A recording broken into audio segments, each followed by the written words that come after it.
மின்மினி தமிழர்களுக்காகவே வந்தாச்சு முதல் hyper local social media app. உடனே டவுன்லோட் பண்ணுங்க.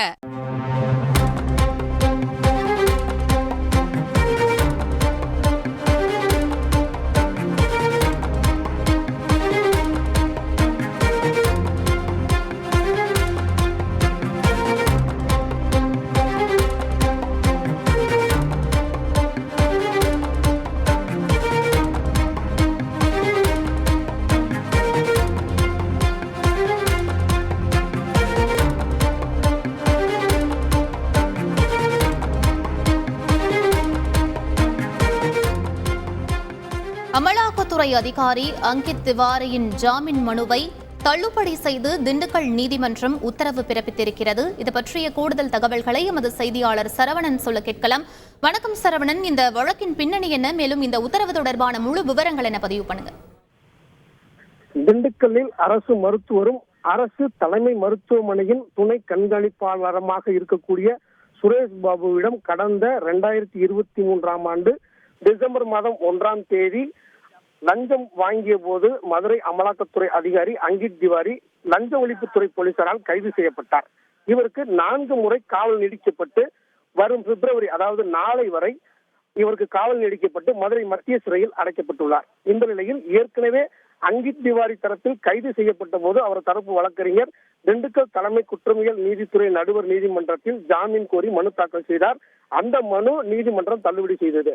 அதனைத் தொடர்ந்து சென்னை உயர்நீதிமன்ற மதுரை கிளையில் அங்கித் திவாரி தரப்பில் ஒரு ஜாமீன் மனு தாக்கல் செய்யப்பட்டது. அந்த மனுவும் தள்ளுபடி செய்யப்பட்டது. இந்த நிலையில் மீண்டும் 2வது முறையாக அங்கித் திவாரிக்கு ஜாமீன் வழங்க கோரி திண்டுக்கல் தலைமை குற்றவியல் நீதித்துறை நடுவர் நீதிமன்றத்தில் கடந்த மாதம் 31ஆம் தேதி மனு தாக்கல் செய்யப்பட்டது. இந்த மனு கடந்த 1ஆம் தேதி நீதிமன்றத்தில் விசாரணைக்கு வந்தபோது மனு மீதான விசாரணை வரும் 5ஆம் தேதி நடத்தப்படும் என்று தெரிவிக்கப்பட்டிருந்தது. அதன்படி நேற்று இந்த மனு மீதான விசாரணை தலைமை நீதித்துறை நடுவர் மோகனானந்து விசாரணைக்கு வந்தது.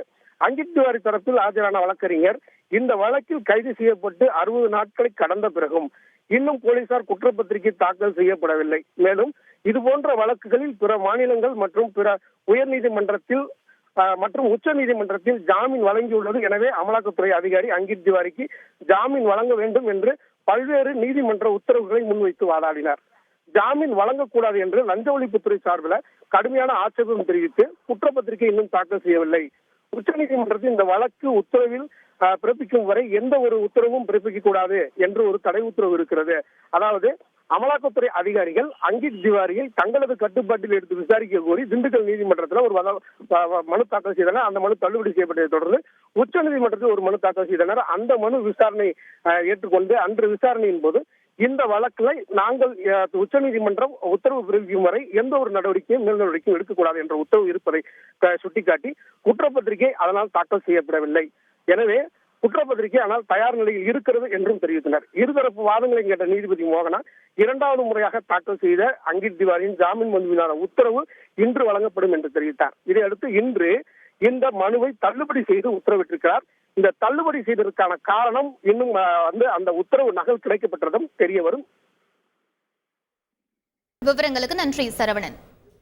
மின்மினி தமிழர்களுக்காகவே வந்தாச்சு முதல் hyper local social media app. உடனே டவுன்லோட் பண்ணுங்க.